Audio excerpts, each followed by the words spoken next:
네, 안녕하세요. 저는 한국오라클의 오태훈입니다. 저는 어플리케이션 사업부에 있고요. 오늘 사실 본 세션을 진행을 하게 됐습니다. 베테랑이신 우리 고우성 PD님을 제끼고 제가 이걸 해보겠다라고 강력하게 자원을 했는데 사실 지금 들어오니까 막 후회가 되기도 하는데 제가 자원한 이유는 딴 게 아니라 사실 저희가 이제 말씀드리려고 하는 본 주제가 제가 항상 그 일을 하면서 굉장히 이건 어떻게든 좀 고객들한테 좀 전달해야겠다라는 생각을 가지고 있었고 마침 또 우리 부PD님이 그래 네가 한번 해봐라 그래서 제가 진행을 하게 됐고요. 일단 본 세션을 진행하게 해주실 우리 홍수철 대표님을 좀 소개를 시켜드리겠습니다. 대표님 안녕하세요. 예, 안녕하세요. 예. 그러면 제가 간단하게 프로필을 설명드리겠습니다.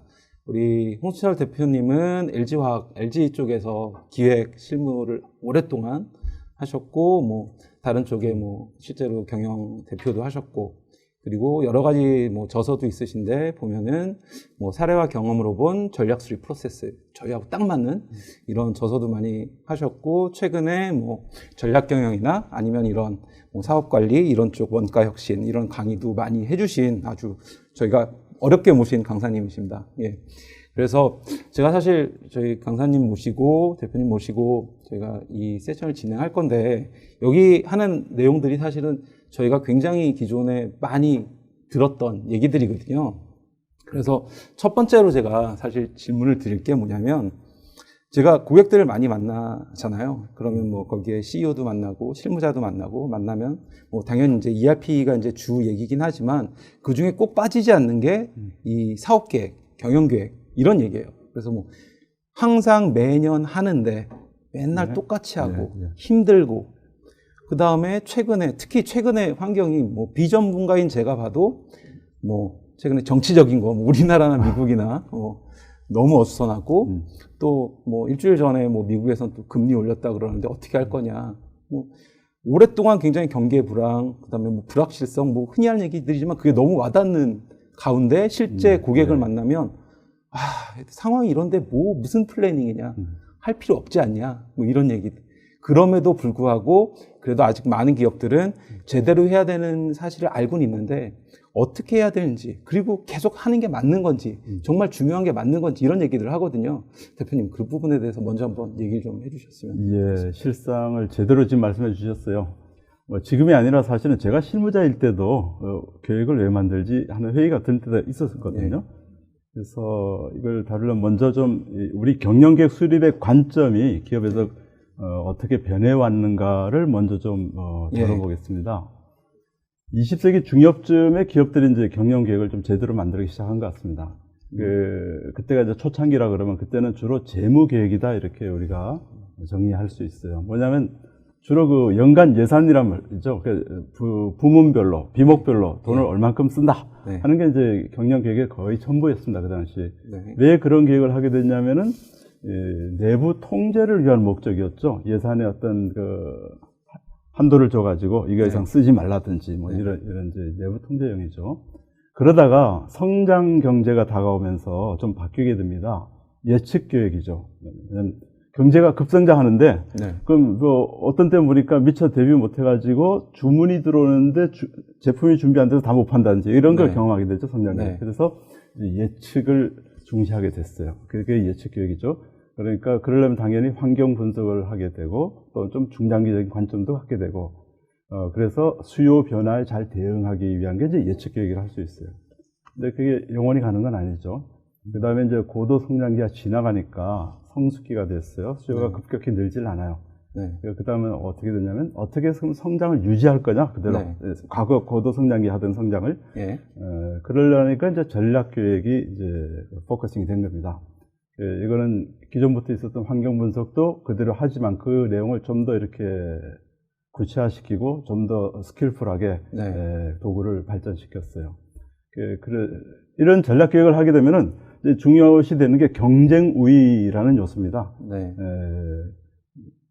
성숙기에서 어떻게 더 팔까, 경쟁사보다 어떻게 더 잘할까 하려다 보니까 남보다 나은 경쟁 우위라는 요소가 필요하구나 이렇게 이제 관점이 바뀌었죠. 그러면 지금은 이제 어떤 그 경영 계획을 하는 거냐 이렇게 말하면은 지금 뭐라고 딱 단정해서 말하기 어렵습니다. 굉장히 이제 복잡한 시대가 돼가지고요. 예. 네. 그러면 대표님 지금 말씀하신 거 들어보면 일단 뭐 그러니까 원래 대기업에 계셨으니까 대기업들은 이런 경영계획 수립의 트렌드에 따라서 이렇게 쭉 변해온 게 맞는 건데 실제로 이제 뭐 이게 맞다 정답은 아니지만 사실 많이 못 따라하고 있는 거죠. 예, 예, 예. 그렇군요. 그 말씀 하시니까 네. 그러면 아까 하던 말씀을 이어가지고 네. 이걸 좀 더 말씀드려야 되겠네요. 지금 이제 오늘날 이제 경영계획을 어떻게 수립해야 돼? 경영계획 수립하는 관점은 뭐라고 정의하기 어렵다고 방금 말씀드렸잖아요. 네. 그게 뭐냐면 지금 경영 환경이 급변하니까 이제 그렇게 된 거죠. 조금 전에 말씀하셨듯이. 네. 뭐 얼마나 급변하는 건 다 말을 하는데 뭐 여기서 한 예만 든다 그러면 모바일 환경에 우리가 미처 적응 다 못했는데 이미 뭐 4차 산업혁명이 지금 우리 곁에 다 다가와 있어요. 이렇게 이제 변화 속도가 빠른 거죠. 속도가 빠르고 질적으로 굉장히 커지고 이렇게 환경이 급변하니까 경영자들은 이제 이거 경영계획 수립하는 게 무슨 의미가 있는 건가? 계획 만들고 실행하려다 보니까 또 바뀌었어요. 또 수정해야 되나 계획을? 또 목표를 바꿔야 되나? 그러니까 경영자들 중에는 상당한 분들이 회의를 느끼게 되죠. 이거 할 필요 없다. 극단적으로는. 네. 그래 됐습니다. 그러니까요. 그러면 이제 그럼 경영계획 수립 안 하면 되는 거냐? 자꾸 변한다. 그럼 어떻게 하는 거죠? 그러면 대안이 하나밖에 없어요. 그 경영 환경이 바뀐다든가 변화가 일어날 때마다 거기에 대응하는 거죠. 그게 우리가 하는 말이죠. 임기응변인 거죠. 그거는요. 근데 잠깐 물러서서 생각하면은 임기응변으로만 해가지고는 기업이 이제 성장도 유지할 수 없을 뿐더러 이익 나기도 아마 어려워지는 그런 환경이 될 겁니다. 간단히 요약하면은 뭐 임기응변만 하다 보면은 방향성이 없어가지고 배가 산으로 간다든지 이런 일이 벌어지는 거죠. 그래서 계획 수립하는 게 어렵고 의미가 없어 보인다고 해서 안 한다 그러면은 그거는 이제 더 재앙이다 이거죠. 그러면 지금 이제 이런 말을 할 수 있어요. 역설적으로 계획 수립이 더 필요하다 그래서 방향을 못 잡고 가면 안 되니까 방향 잡기 위해서라도 최소한 이제 계획을 똑바로 수립하고 목표가 분명하면은 아무리 어려워져도 지향점은 분명히 있는 거죠. 그렇게 하려면은. 그래서 지금 이게 경영계획 또는 예산관리 이런 것들이 필요가 없어진 게 아니라 더 중요해졌다 이렇게 말씀드릴 수 있습니다. 그러니까 결국은 예측을 하지 못하더라도 결국은 너희들이 경영 성과를 더 높이기 위해서 오히려 더 필요하다. 그러니까 하지 않아야 너무 예측 안 되니까 못해 안 해가 아니라 그렇기 때문에 더 해야 된다. 그렇죠. 그 말씀하시니까 하나 더 말씀드리면 아까 고도 성장기에는 계획 안 만들어도 파는 건 문제가 없어요. 내가 만들거나 준비한 상품 다 팔 수가 있어요. 다만 이제 얼마나 더 커질지 몰라서 기회를 조금 놓칠 수는 있을지 몰라도 그러니까 오히려 그때는 계획이 없어도 뭐 큰 문제 없을 수 있어요. 근데 지금처럼 환경이 급변하고 내일 어떻게 될지 모르는 시대는 오히려 역설적으로 계획이 있어야 목표가 있고 같은 말이지만 지향점이 분명해서라도 앞으로 전진할 수 있다. 성장도 유지할 수 있다. 이제 그런 거죠.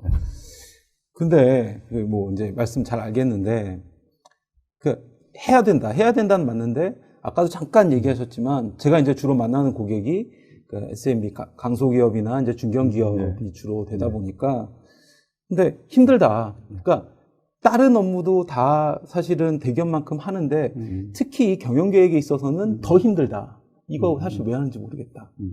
근데 왜 이렇게 중견기업, 우리 강소기업들이 이거에 대해서 막 힘들다 얘기를 하는지 좀 짚어주세요. 저도 이제 회사 근무해봤고, 지금 또 다른 기업들 이제 대해보고 하지만은 사실입니다. 다 어려워하고요. 또 어떤 경우는 너무 어려워해가지고 또 포기하기도 하고, 대충 하기도 하고, 그게 이제 현실이죠. 지금 현실.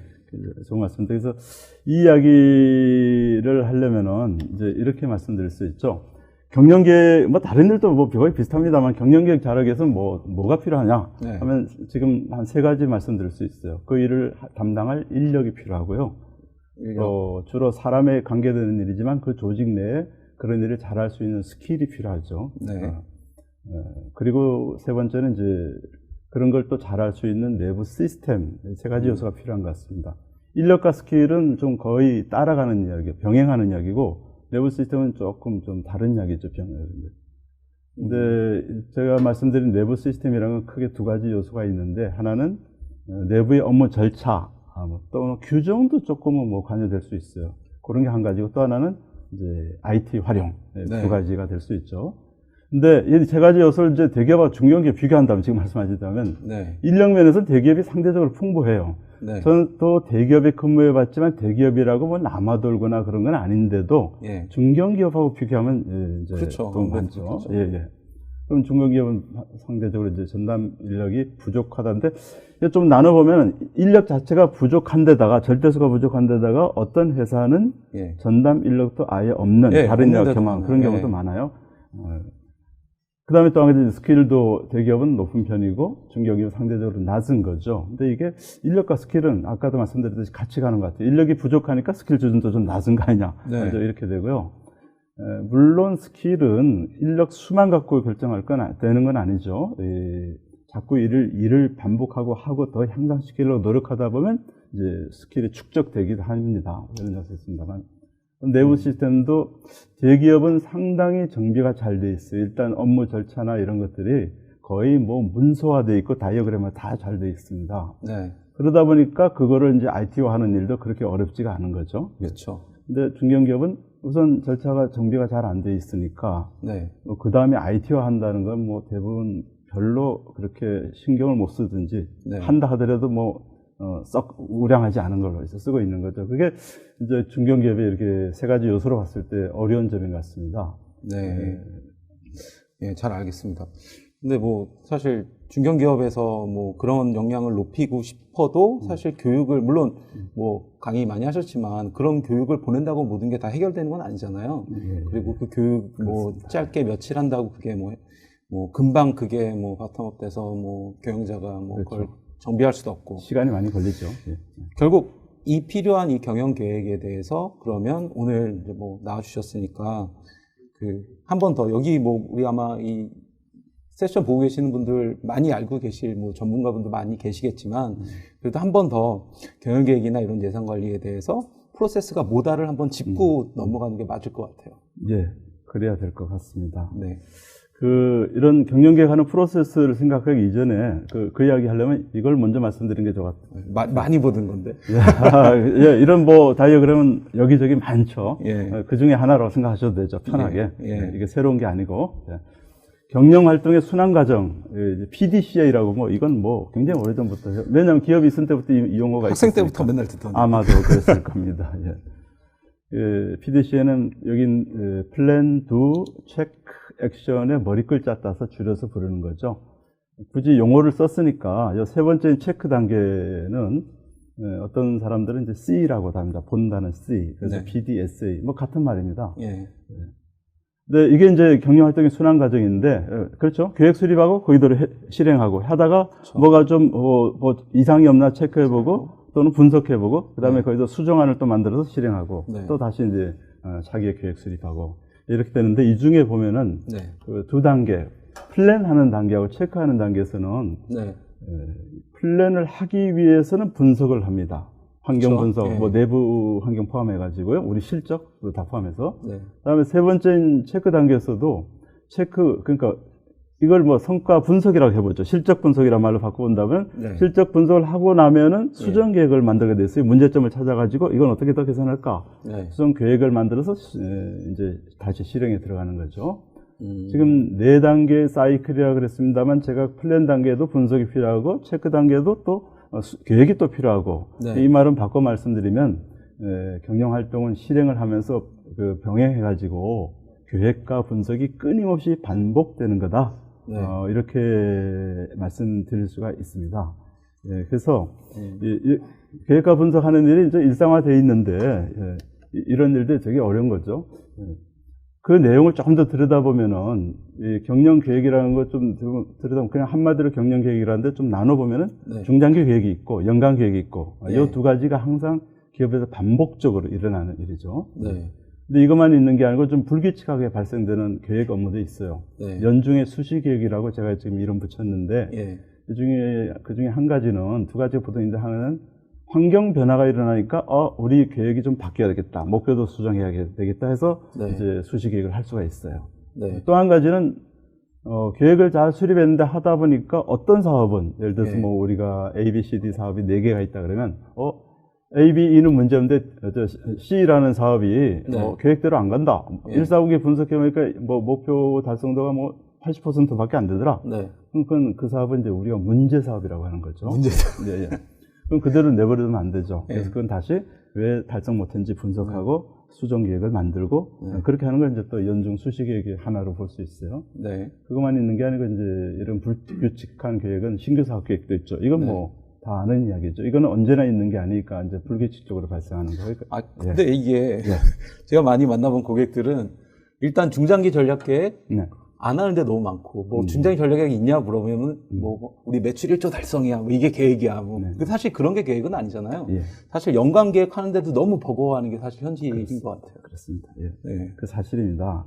보고할 수밖에 없는 게, 내용 보면 이제 이런 거죠. 예를 들면 이런 계획을 한다 그랬는데, 네. 제가 지금 여기 롤링 시스템이라고 그랬습니다만은, 지금 여기 각 기업들이 다 올해 계획을 만들었어요. 연간 그렇죠. 계획을요. 예. 뭐, 얼마나 잘 만들었냐는 기업에 따라 차이가 있겠지만, 그건 그 연간 계획이에요. 그거 다 만들고 나면, 그 다음 어떻게 되죠? 그 속에는 분기 계획도 포함되고, 네. 또 1분기 계획을 또 별도로 만듭니다. 이건 새로운 계획이 아니고, 연간 계획에 포함된 분기 계획은 좀 러프하죠. 네. 그러니까 실행하기 위해서는 좀 구체화된 계획을 만들었죠. 그걸 이제 여기 1분기 계획이라고 말할 수 있습니다. 이렇게 진행했어요. 1, 4분기가 지나갔어요. 실적 분석도 하고 그러겠죠. 네. 그걸 바탕으로 이제 2분기 계획을 만들겠죠. 2분기 계획을. 또 2분 계획을 다시 만든다. 실행 계획이죠. 아까 예. 새로운 계획이 아니고 2분 계획이 있는데 예. 실행하기 위한 더 구체화된 계획이죠.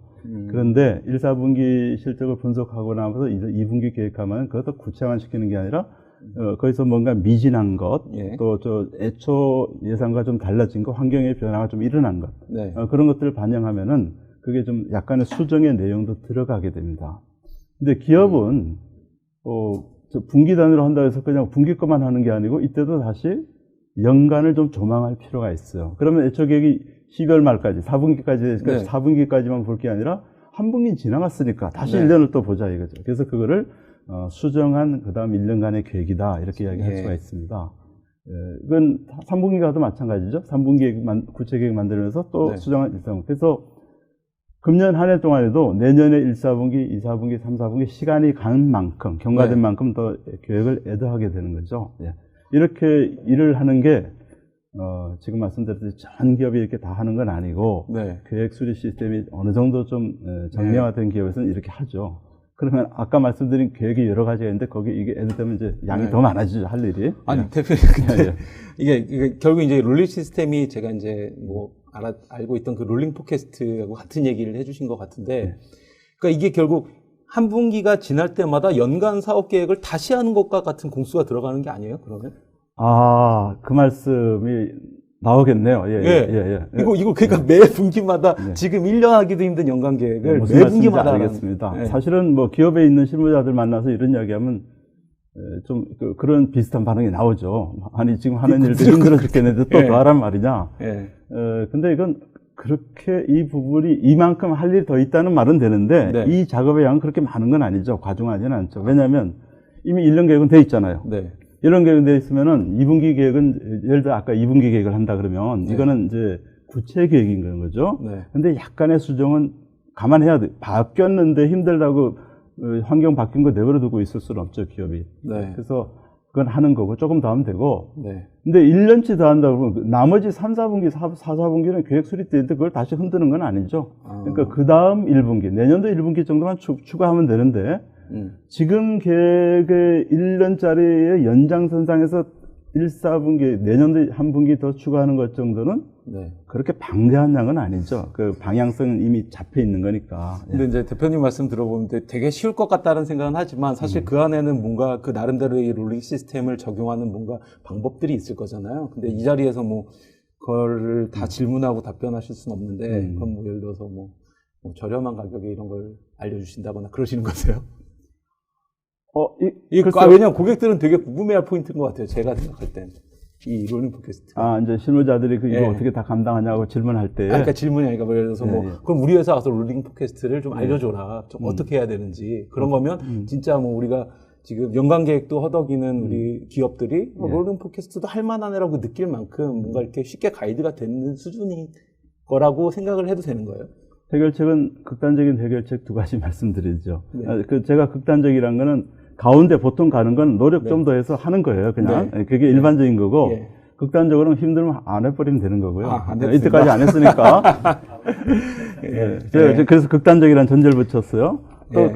또 극단은 아니더라도 또 한 가지 반대편의 대안은 지금 내가 하기가 버겁고 힘들면은 다른 이게 잘 정비된 어떤 제도를 외부에서 도입하는 방법도 있겠죠.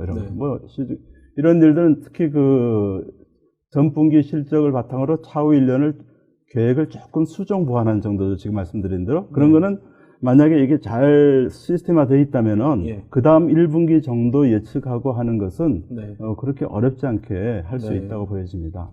알겠습니다. 제가 너무 질문을 많이 해서 시간이 그래서 제가 혼자 말씀드린 것보다 훨씬 낫죠. 알겠습니다.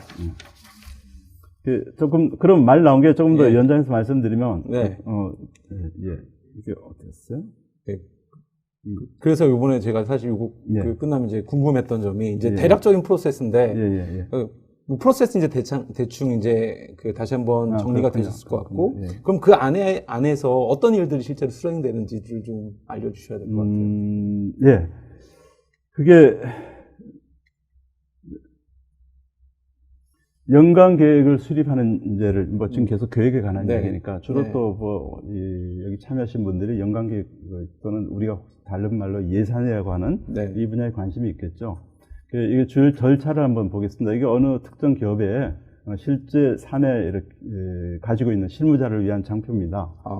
연간 계획 수립 절차라고 되어 있는데 우선 조직 계층으로 보면은 전사 예산 주간 부서가 있어요. 그래서 전사 방침을 설정하고 물론 톡과 대화를 통해서 그거를 또 각 부문에 전달하고 각 사업 부문에서 이렇게 하던 기본 지침을 주겠죠. 그 일을 하게 되면은 이제 본부의 예산 주간 부서가 있습니다. 예산 관리 부서라고 하는 게 좋겠네요. 예산 주간 부서는 전체 예산 수립하는 과정을 이렇게 매니지하는 거고 본부 예산 관리 부서라고 하는 것은 각 사업 부문에서 예산 수립하는 것과 별도로 특정 비용들, 예를 들면 인건비다 그러면 인사관리 부문이 주관이 되는 거죠. 각 사업 부문에서 인원 인건비 예산 짜지만 이제 인사 부문이 전체를 통하는 전사 인사 방침 전략이 있을 테니까 그런 식으로 예산과 관련돼서 본부에서 그 주관 부서가 있을 수 있어요. 그걸 이제 본부 예산 관리 부서가 이제 같이 일을 하는 거고요. 그다음에 사업 부문의 예산 주관 부서가 또 있게 되죠. 예산 주관 부서는 그 사업 부문의 경영 환경 분석하고 전년도 실적도 분석하고 그걸 바탕으로 해서 전략 만들고 내년도 목표 설정하고 하는 일을 1년에 일을 하는데 이 일들이 계속 말씀드리겠습니다만 상당히 많은 양이기 때문에 시간이 많이 걸리고요. 또 한 가지 시간이 걸리는 이유는 전사 차원의 목표나 방침하고 사업 부문의 어떤 그래서 수립한 계획, 목표 이런 것들하고를 계속 커뮤니케이션을 통해 가지고 조율을 해가면서 이 계획을 만들어야 되죠. 계획 만들면서. 그러면 그게 이제 시간도 걸리고 어려움도 좀 따릅니다. 서로 다를 테니까. 그래서 그 과정을 다 거치고 나면 마지막에 전사 목표를 이제 확정 지으면 거기 맞춰서 사업 계획 목표도 다시 조정해서 확정 짓고 이런 일련의 프로세스를 한 다이어그램으로 이제 그려고 본 건데 또 이제 다른 측면에서 보면 그런 실제로 뭐가 그렇게 양이 많은가 할 일이 연간 계획은 주로 이제 재무 계획 중심의 계획이죠. 그러면 최종 아웃풋은 추정 손익 계산서입니다. 최종 아웃풋이 최종 마지막에 나타내야 될 게 거기 이제 매출과 이익이 나타나는 거니까요. 그다음에 추정 재무 상태표도 같이 만들 수 있죠. 그럼 이걸 만들기 위해서는 그 밑에 보면 이제 매출과 비용 계획이 만들어져야 차감해서 당연히 이제 이익 계획이 만들어지는 거죠. 손익 계산서 말입니다. 매출 계획을 놓고 보면은 그것도 한 장으로 만들어지는 게 아니고 사업별, 제품별 매출 계획, 또 조직 단위별. 여기서 조직 단위라고 하는 것은 사업부가 되든지 아니면 그 영업 조직 단위별로 한다든지 이렇게 여러 가지 구분된 매출 계획을 만들어야 되죠. 또는 시장별 매출 계획이라는 것도 있을 수 있죠. 고객 세그먼트별로요. 비용 계획도 마찬가지죠. 그냥 비용 계획 얼마가 아니고 그 속에는 관리 판매비, 제조원가 뭐 등등 지급이자까지 이런 걸 만들어야 되고 관리 판매비, 제조원가 그런 그 안에 또 굉장히 많은 회계적인 개정 과목으로 따지면 수십 개가 되죠. 네. 물론 계획을 만들 때 그 자질구레한 개정 과목까지 다 계산하고 그러지는 않습니다만은, 그래서 상당히 많은 양의 작업이 필요하다. 그 외에 이제 투자 계획이라는 것도 있고요. 그럼 매출 계획이나 비용 계획을 한다 그러면, 이제 매출 계획을 하려고 그러면 또 시장 점유율 계획, 단가 계획, 내년에 얼마에 팔겠다, 네. 물량을 얼마 팔겠다. 네. 그렇게 했을 때 금년도와 비교해서 내년도에 단가가 어떻게 변동되고 물량은 얼마나 변동돼서 금액으로 얼마나 또 더 올라가는 건지 또는 떨어지는 건지 네. 그런 것도 다 이제 검토를 해가지고 만드니까 거기서도 많은 양의 데이터 처리가 되죠. 그거 다 네. 갖춰서 이제 매출 계획이 일어나는 거고요. 대표님, 그럼 네. 이게 뭐 매출액 뭐 500억 하는 회사에서도 다 이러한 뭐 장표와 데이터가 필요한 건 아니죠? 이거 안 만들면 네. 최종에 저기 매출액이 얼마다, 손익이 얼마다 계산할 수 없잖아요. 그러니까 최종은 만들긴 만드는데 예, 보면은 뭐 예를 들어서 단순하게 우리 보통 기업들 보면 매출 계획 가지고 생산 계획 만들고 생산 계획 가지고 뭐 이렇게 뭐 구매 계획 이제 이 정도 수준을 만드는데도 사실 힘든단 말이죠. 근데 그거를 굉장히 이런 아주 그 디테일한 이런 수준의 어떤 데이터로 유지를 해야지만 제대로 된 경영 계획이 이루어진다라고 본다 그러면 너무 힘들 것 같아서. 두 가지 문제가 있는데요. 네. 문제라기보다 말씀드릴 게 예. 힘들다고 해서 안 할 거냐 하는 건 앞에도 잠깐 말씀드렸을 때 좀 달리 생각해야 예. 되는 거고요. 이게 많고 힘든 걸 어떻게 잘 해낼 건가? 이제 이게 예. 과제가 되겠죠. 어쨌든 이거를. 좀 예. 줄여야 될 필요가 있을 것 같다는 예. 생각이. 그러니까 그 네. 양을 하는 양을 동일한 아웃풋 만들더라도 네. 그 작업해야 될 양을 줄이는 건 네. 언제나 기업은 그 네. 숙제로 해결해야 될 숙제를 갖고 있는 거죠. 예, 알겠습니다. 근데 이렇게 장표가 많다 그랬는데 네. 그 중에 이제 한 장표인 판매 계획 하나 들여다봅시다. 네. 잠깐 들어봅시다. 우선 여기 뭐 판매 계획 만들더라도 이미 말씀드렸듯이 시장별로 어떻게 팔 거냐. 네. 그 다음에 제품별로 얼마씩 팔 거냐. 또 제조업이라면은 공장이 여러 개 있다면은 공장별로는 그 학교에서 매출액이 얼마 나오는 거냐. 네. 그런 거 따져봐야 돼. 여기 또 조직 단위별 만들고요. 또 한 축으로는 이제 금년도 추정 실적도 따져봐야 돼요. 예. 그래야 내년 계획이 대비가 될 테니까. 네. 그런 다음에 이제 내년도 사업 계획을 만들고 제품에 따라 좀 다르겠지만 물량과 금액으로도 나눠서 만들고요.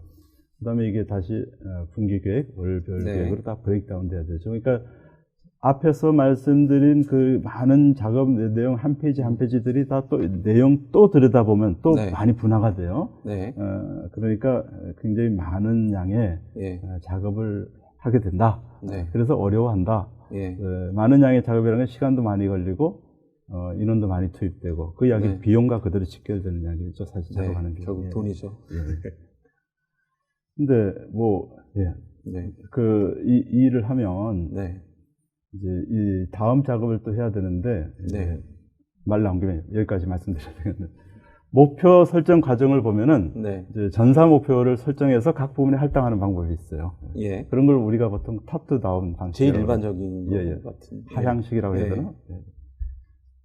그 다음에 이제 개인에게까지 가죠. 뭐 조직 계층에 따라 단계는 여러 개 됩니다만은. 네. 근데 반대 방향도 있어요. 실무진에서 또는 개인들이 내년도 목표나 계획을 일단 수립해서 다 모으면은 그게 부문 목표가 되고 또 그걸 전사 거 다 모으면 전사 목표가 될 수 있죠. 우리가 이렇게 계획 만드는 걸 바텀톱 방식이라고 그러는 거죠. 네. 그러면 실제 기업에서 어떻게 하는 거냐라기보다는 저는 어떻게 해야 된다고 말씀드리죠. 네. 잘하는 기업은 이 두 개를 병행해서 진행합니다. 아, 실제로 정말 저렇게 바텀업 된 어떤 경영 목표가 실제 작품- 반영이 된다는 거죠? 아니, 반영되는 건 고담 이야기고, 네. 만들어져서 위로 올라가요, 어쨌든. 아, 네. 그 다음에 위에서 내려와요. 예. 이 말씀 드린 이유는 한 가지 방법만 취하지 뭐 두 가지를 하냐 하는 걸 이것도 힘들어하는 분들이 있더라고요. 다녀보면. 그러니까요. 담당하는 분들이. 그래서 이렇게 하는 게 옳다. 그걸 이제 강조하려고 말씀드린 거고요. 네. 그럼 서로 다르죠. 맞춰보면, 중간에 예. 맞춰보면 다른데, 그럼 어떻게 할 거냐. 예. 그때부터 조율하는 과정이 필요한 거죠. 왜 네. 위에서는 이만큼의 목표를 요구하는 거냐. 네. 또 이렇게 보느냐, 될 거라고 보느냐 하는 거하고, 실무진에서, 현장에 있는 사람들이 네. 실제 상황이 이렇습니다. 그러니까 요 정도밖에 안 나옵니다. 보통은 전사학계에서 제시한 게 좀 많아지고, 실무진 올라가면 적은 게 보통이더라고요. 저의 경험으로는. 그러니까요. 네. 그 맞추는 과정을 위에서 일방적으로 이렇게 해갖고는 그게 전사 계획이 안 되고, 특히 조직원들 각자의 계획이 될 수가 없어요. 왜냐하면 네. 동의 안 하기 때문에, 심정적으로. 그 이제 실행 단계에서 문제가 생겨요. 열심히 안 한다. 간단히 말하면. 공감이 안 된다. 예, 그럼요. 네. 나한테 공감 가는 목표라야 열심히 뛰죠. 그렇죠. 그래서 이 조율 과정이 필요하죠. 서로 설득하는 거죠. 그러니까 오라클 타겟도 좀 이렇게 네. 공감 가는 타겟을 줘야 되는데. 그렇게 되면 이제 이걸 또 다른 말로 표현하면 나중에는 어떻게 되냐. 이렇게 다 한 결과는 전사 목표가 예. 부문 목표에 합의돼야 되겠죠. 당연히. 그렇죠. 예. 그 다음에 부문 목표는 각 개별 부문 목표는 그 밑에 있는 개인 목표하고 목표. 똑같아져야 되겠죠. 네. 아까 말씀 조율해서 맞춘다 그러는데 이게 똑같이 만드는 건 반드시 해야 되는 일인데 요것도 이 과정도 상당히 노력과 시간이 소모되더라. 네. 그 이야기입니다. 경험에 의하면. 예. 알겠습니다. 시간이 강사님 얘기 듣다 보니까 뭐 한정없이 흘러가네요. 아, 그랬어요? 일단, 예. 그러면 빨리 더 말할까요? 그래서 예. 이거를 직원들이 이제 하는데 좀 대기업은 어느 정도 아까 좀 제도가 예. 정비되어 있다고 말씀드렸는데 네. 중소기업 또는 중견기업 이런 데 네. 가보면은 이걸 누가 하냐면 소수의 담당자들이 네. PC 가지고 하게 되죠. 그렇죠. PC를 하는데 그것도 주로 이제 스프레드시트를 많이 활용하죠. 그렇죠. M사에. 예. 네. 근데 거기에 좀 문제가 있어요. 그렇게 하면은 네. 뭐 경험상 그렇고 남들이 하는 거 봐도 그렇고 오류가 발생할 수가 있어요. 한쪽은 개인 랩에서 하니까 네. 이게 좀 그게 이제 오류가 한번 발생하면 많은 시간이 이제 소비되고 그런 문제가 있죠. 또 하나는 업데이트가 어렵다는 게 더 큰 문제라고 보는데 저는 두 가지 업데이트 문제가 있어요. 하나는 하다가 매년 반복하다가 뭔가 네. 좀 수정할 일이 생겨요. 네. 뭐 하다못해 장표를 바꾼다든지 또는 내부의 그 업무 연결 관계나 장표 간의 뭐 계산 공식도 있을 수 있죠. 네. 이런 걸 변경한다든지 하는 게 있고 또 하나는 그렇죠. 담당자가 바뀌었을 때 아까 이거 개인이 갖고 있는 거니까요. 예. 바뀌었을 때 이걸 다 물려주면은 네. 인수받은 사람이 이거 제대로 이해 못할 수도 있고 또 자기가 일하는 어떤 방식하고 안 맞을 수 있으면 이제 고쳐야 돼요, 이거를. 그러니까 이게 담당자가 자주 바뀌거든요, 근데, 사실은. 아까 말씀드렸듯이 이거 속에 무수히 많은 장표가 들어있죠. 네. 그걸 수정한다는 일이 너무 어렵다고 이야기인 거죠. 더구나 네. 새로운 담당자가. 그러니까요. 그래서 그런 것들을 업데이트하기 어려운 게 이제 또 이걸 PC로 의존하는 주로 중견 또는 중소기업들의 이제 애로사항이다. 이렇게 네. 말씀드릴 수 있어요. 예, 알겠습니다. 그러면 이제 뭐 마지막으로 그러면 사실 경영계획 수립하는 게 결국은 우리가 어떤 점이 가장 중요한 거냐를 좀 정리해서 이제 마지막으로 좀 말씀을 해주시면 좋을 것 같아요. 예, 뭐 이것저것 말씀드린 것 같은데 오늘 제가 이야기한 내용은 가만히 생각해 보면 한 걸음 물러서 생각하면 두 가지 키워드로 요약할 수 있네요. 네. 하나는 정확성에 관한 이야기를 많이 한 것 같고요. 네. 그다음에 또 한 가지는 이제 신속성을 이야기한 것 같습니다. 또는 꼭 이 단어가 아니더라도 이 단어와 연관되는 단어들을 오늘 거의 썼어요. 제가 많이 썼어요. 정확성이라고 하는 거는 사실 이거 의사결정의 기초 자료가 되는 거죠. 네. 그래서 결국 경영 성과 실현에 직결되는 요소입니다. 이게 잘못되면 안 되는 거예요. 정확성이 떨어지면 안 되는 거죠. 개인들이 해가지고 오류가 생긴다지 하는 것은. 신속성은 이것도 보면은 그 시간이 많이 걸린다 하던 걸 짧게 한다 그러면은 그만큼 자원을 줄이는 거죠. 자원이라는 건 기업에서 항상 비용이란 말과 동일한 언어인 거죠. 물론 그 자원의 내용은 주로 그 사람과 이제 시간입니다만은 그 다음에 이제 빠른 의사결정을 지원할 수가 있어요. 신속성 빠르다. 그렇죠. 빨리 데이터가 나오면 뭔가 나오면 그만큼 의사결정 빨리 할 수 있죠. 그러니까 이것도 결국은 경영 성과에 직결되는 일이죠. 그래서 결국은 기업은 경영 계획과 관련해서는 이런 것들을 잘 해내야 되는데 앞에 말씀드린 것처럼 인적 자원이 제한이 있고 스킬 수준이 아직 부족하다면 그걸 높이기 위한 노력도 계속해야 되지만은 적절한 우리 기업에 적합한 시스템이 잘 적용되면 제도를 만들든지 또 외부 도입하든지 잘 하면은 이런 문제들 정확성, 신속성 문제를 좀 빠른 시간 안에 향상시킬 수 있다. 이렇게 요약할 수 있겠습니다. 예, 감사합니다. 사실 개인적으로 뭐 질문 드리고 싶은 게 너무 많은데 사실 시간이 한정돼 있어서 아무래도 저희가 다음번에 한 번 더 세션을 한 번 더 해야 될 것 같아요. 심화 과정으로. 예, 기회가 된다면 또 할 수 있죠. 예.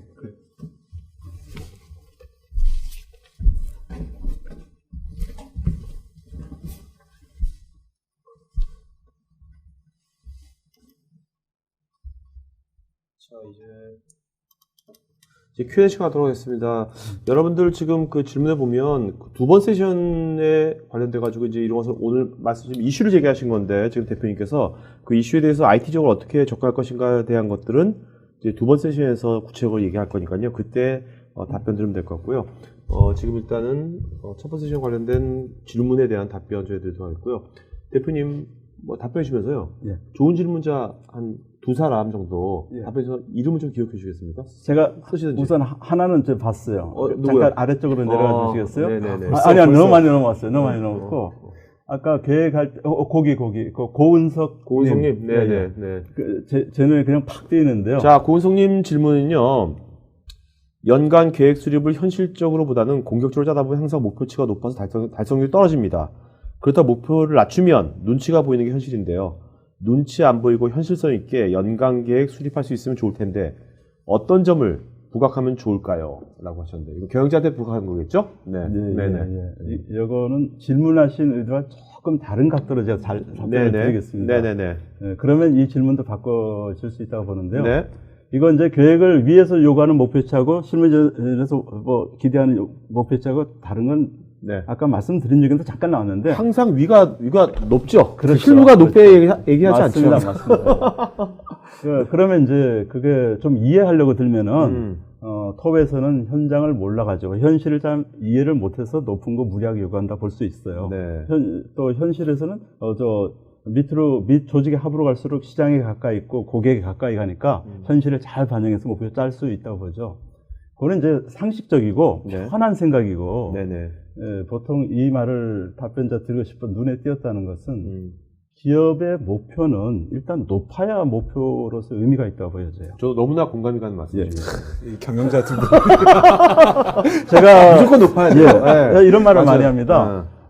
가장 무난한 목표치는 네. 과거 5년간 예를 들면 이익이라고 하면 네네. 우리가 이익 성장률이 몇 %였지 평균 해보면 맞아요, 연평균 맞아요. 5%더라. 내년도 5% 더 하자. 네네. 이게 가장 무난한 목표치예요. 그렇죠. 저는 이때 이제 굉장히 흥분하는데 네. 해오던 대로 그게 5%를 내년도 목표라 그러면 그건 잘못된 거다. 용어 자체가.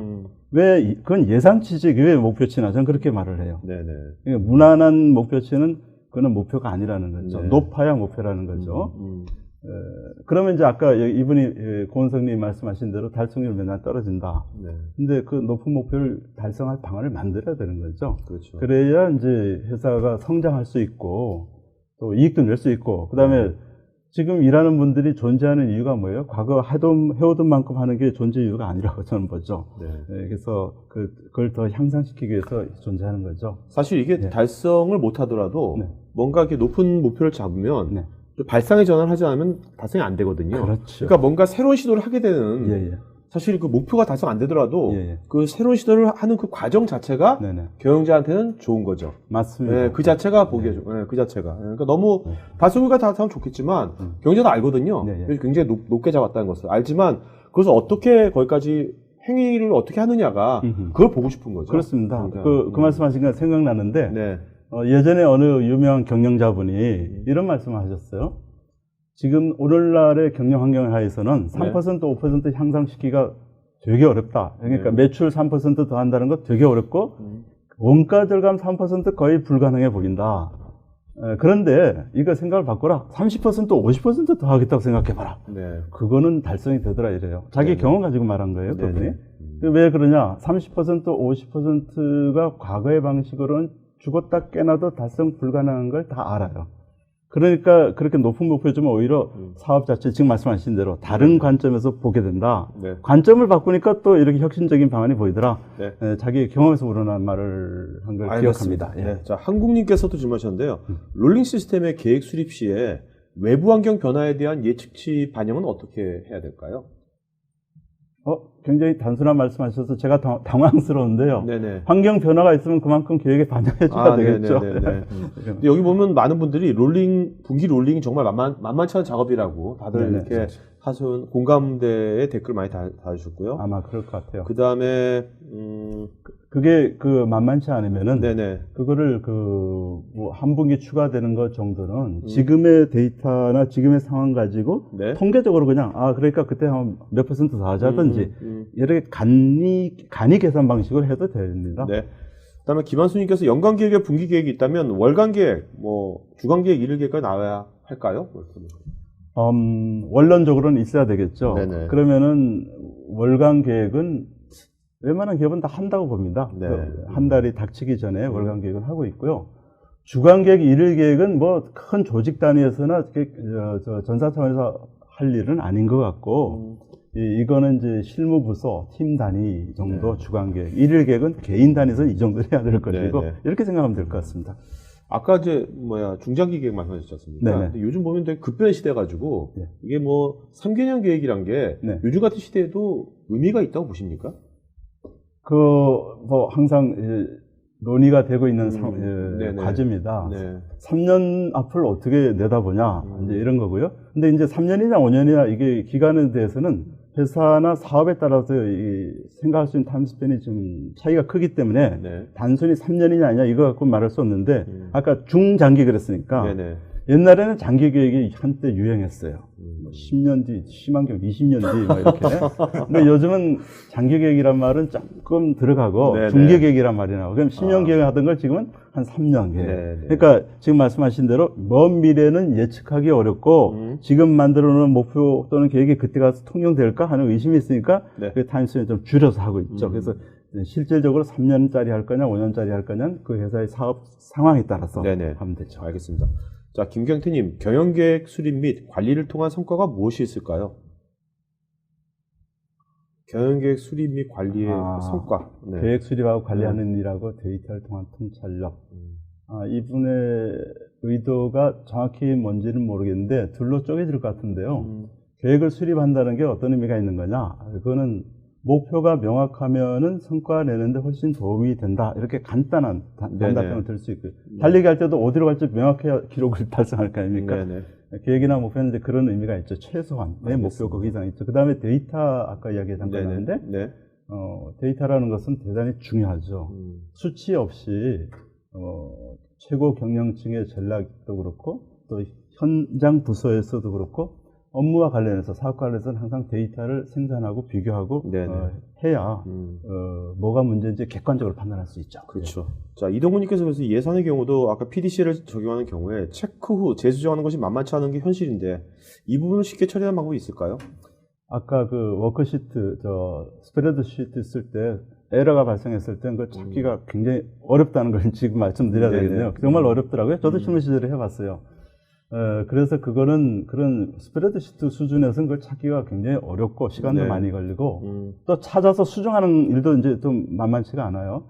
근데 그걸 좀 정비된 좀 이렇게 시스템을 전문가가 관리해주는 시스템을 쓴다면 그건 뭐 전혀 문제가 없죠. 찾고 수정하는 일이.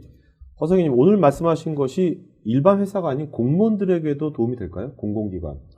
계획이라는 측면에서는 전 차이가 없다고 봅니다. 물론 이런 공무원, 그러니까 이제 공직이죠. 정부기관이나 이런 데 사기업하고는 차이점이 있죠. 근데 차이점이 있는 거 빼고 나면 조직이라면서 차이가 또 없다 이렇게도 말할 수 있어요. 네네. 기본은 다를 거 없다. 이야기죠. 최필지님, 연간 경영계획 수립 후에 상황에 따른 분기별 수정 실행계획을 수립하게 되면 계획 대비 성과 분석 시 상황에 따라 결과값이 왜곡되는 상황이 발생하지 않을까요? 그거는 두 가지 관점이 있는데요. 그렇게 했을 때 관리 방법은 뭐 간단히 말해서 이제 분기 성과를 평가하고 분석하고 할 때는 애초에 연초에 목표하고 대비해서 분석 평가하면 됩니다. 계획은 그렇게 바꿔가더라도 그게 현실이니까. 네. 그러면서 이제 어떤 좀 더 유연한 조직에서는 새로 변경된 목표나 가지고 또 성과 평가 그대로 바꿔가면서 하는 데도 네네. 있죠. 그게 어느 쪽이 꼭 옳다고 말하기는 어렵습니다. 네. 자, 황교민님께서는 진짜 너무 좋은 강의여가지고 우리 회사 부장님들과 이사님들이 좀 보셨으면 좋겠다고. 네네. 예, 저도 뭐 만날 수 있으면 저도 좋습니다. 네네. 예. 자, 김효숙님께서요.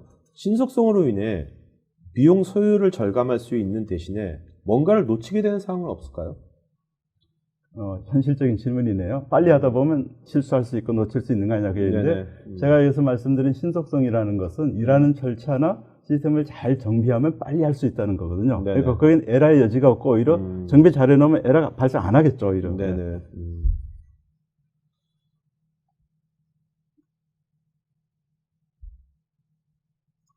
서영우님, 계획의 레벨이 상세할수록 좋을까요? 반대가 좋을까요? 큰 수의 법칙이 맞나요? 상세해야 계획의 실행력이 높아진다고 생각하시는지요? 이거는 조직의 계층이 있기 때문에 한마디로 하기보다는 나눠서 해야 되겠네요. 실무진에서는 상세하게 만들어야죠. 그게 베이스가 되고 근거가 되기 때문에 상세하게 안 해놓으면 뭐 대충 짜면 그건 틀릴 가능성이 많죠, 사람들. 근데 위로 갈수록 톱 매니지먼트라면 뭐 그 상세한 숫자 일일이 들여다볼 필요 없죠. 네네. 말 나온 게 한마디 더 하면은 회사에서 이런 걸 만드는 분들이 엑셀에서 만든 추정 손익 계산서를 그대로 톱진에 보고하는 경우도 봤어요, 제가요. 네네. 이건 실무진이 다루어야 될 상세한 데이터를 톱에 가져가는 거예요. 이건 잘못된 거죠. 통화들은 매출 얼마고 이익 얼마입니다. 극단적으로. 그 정도면 되는 거거든요. 그러니까 조직 계층에 따라서 상세도가 달라지는 거다. 이렇게 말씀드렸죠. 네. 자, 이제 질문 이제 여기까지 또 많은 질문들이 또 두 번째 세션 관련된 질문들이어가지고요. 자, 또 좋은 질문 한 분 이름 더 불러주시죠, 대표님. 한 중에서 혹시. 글쎄요. 네. 뭐 많이 답하다 보니까 막 네네. 한번 골라보시죠. 제 눈에. 네, 그럼 제가 고르겠습니다. 예, 예. 그러면 이동곤님을 해드릴게요. 이동곤님하고 아까 그 고은성님은 저희 스태프 이메일 주소, 본인 이름 주소, 핸드폰 이메일 보시면 저희가 경품 보내드리고요. 자, 오태민 대표님 오늘 네. 이게 해보시니까 네. 얘기하고 좀 댓글 쭉 보면서 네. 본인 이제 이런 것을 직접 이제 비즈니스 하고 계시잖아요. 네.